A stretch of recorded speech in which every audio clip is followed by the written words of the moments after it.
just teach you math games. Put away your worksheets. Grab your dice and base 10, cause math should be hands-on. We're going to talk to you about how we organize games in our classrooms.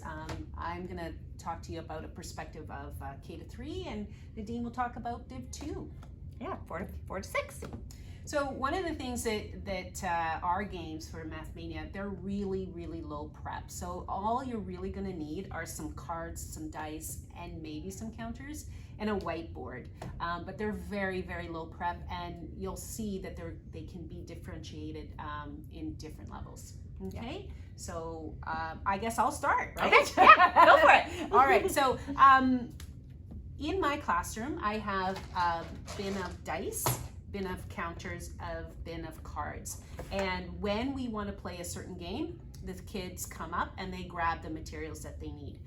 Now, you have to prep these kids, right? Mm-hmm. I mean, of course. They cannot just come and do it. We need to practice the procedure. So in September, usually, I take September to just have them practice what is expected every single time we're going to play a game, how we begin. And I usually start with just a card game. Or so just use just one type of manipulative, Yes. and then teach them how to roll dice, and then so incorporate and go slow with them so that they do feel success when it is time to go, here's your game and your stuff, come and get it, right? Yeah, exactly. Yeah, so it always takes lots and lots of practice, right? Because you shouldn't expect kids to know exactly what to do if you haven't taught them how to do it. And then when I teach a game, I always go teacher versus student first. Kids love to beat me.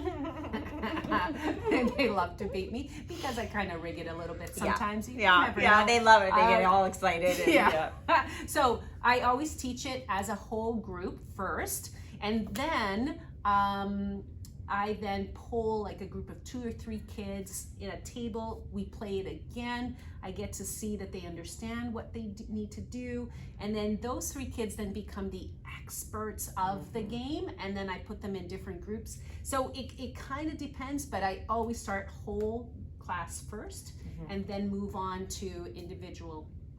And do you put them the instructions? You put them that's on... right. So after I play the game, we teach the game. I do put it on a whiteboard and like a chart paper.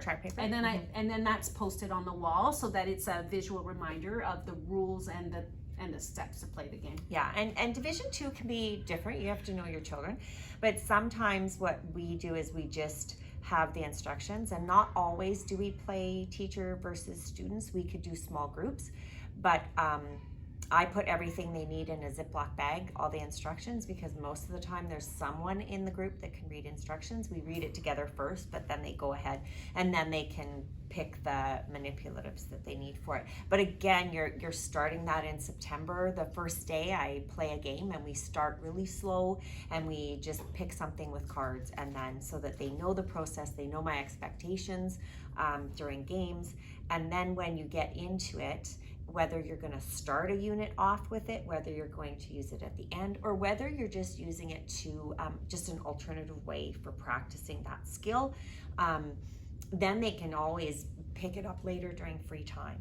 So sometimes, I know you're going to say, sometimes we have them in Division 2 anyways. We have a binder, and they have sections of their binder in grade 5. I teach grade 5, and one section is math games. So they get a copy of the master if they need it, and then during math free time, they can go to their own and they can just play whatever game that they want to play. Yeah, well, I was just thinking about one of the procedures that I have is if we're going to learn how to deal cards or how to manipulate with cards, I actually have them on their desk at the beginning of math class, and then I have them just sort of like practice their counting in grade 2, or I'll ask them to practice if they get, like, let's say a king, which is 13, what's 2 more than 13? So when they put it then they say 15. So like sometimes it's just a quick 5-minute thing, just exploring with that material, and it doesn't necessarily have to be a game. It's just so that they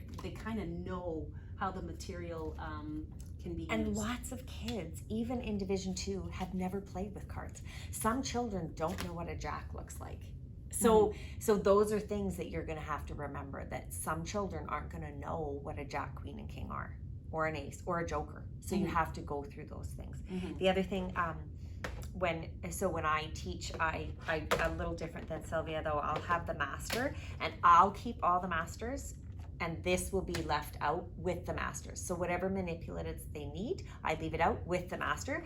But these sleeves, oh my gosh, if I could have stock in these little plastic sleeves, I put all of them in there. They can use these like a whiteboard. You just use your whiteboard marker and then erase it. So, you know, if you don't have whiteboard markers, that's another way to do it. And then the kids have it right there with them.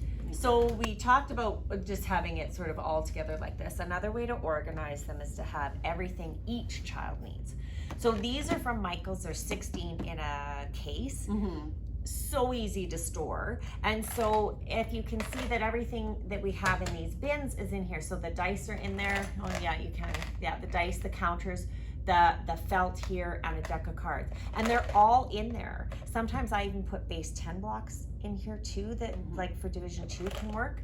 And then the kids know that just clips open and they store them in there. It closes. This is stored.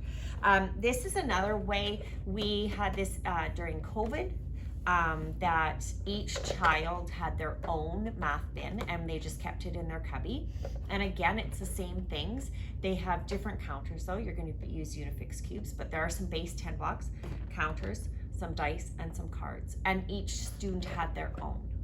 So it really is, I think, up to how you feel, how you want to organize. If you sort of want to have more control over each child having them, that's fine. Or if you want them to be able to count out, like learning how to count out 10, like they need to learn that, and they can do it. Like even grade 1s can come up. I taught Math Lab, and I had grade 1 to grade, and they just had a bin on their thing, and they had to take them out, count them out. They needed 10 of them or 11, and they could do it. That's a very important skill for them to have as well. Yeah. Exactly. And I mean, thinking about where can you get these kinds of bins, Dee said Michael's here, but you know, the dollar store is my favorite place to go, and I'm sure that it is with lots of you. But that is like a really good place to go. It's cheap, and you can get pretty much anything that you need to organize. And if this seems too complicated, like to me, we all know September is panic, like end of August, you're trying to do all of these things. If this just seems too much to do, going to the dollar store to get cards, trying to order counters, trying to get enough dice, because all the teachers have taken the dice from your neighborhood dollar store, so you don't have them. Go MathMania has them. We can organize them for you. We sell them. They get shipped to you at your cost, or if you're in, you know, Edmonton area, we can get them to you. And then all you do is order it. It comes to your room like this, and all you do is open it up and it's ready to go. You know, there's options. So, you know, sometimes we're like schools budget, you don't have it, and you have to do it on your own. There's an option for that. But if, you know, go to your admin, go and see if they will pay for this and get this ready for September. So, yeah, that's another option. And that's setting up and organizing your math manips so that you can play all these games. Yes.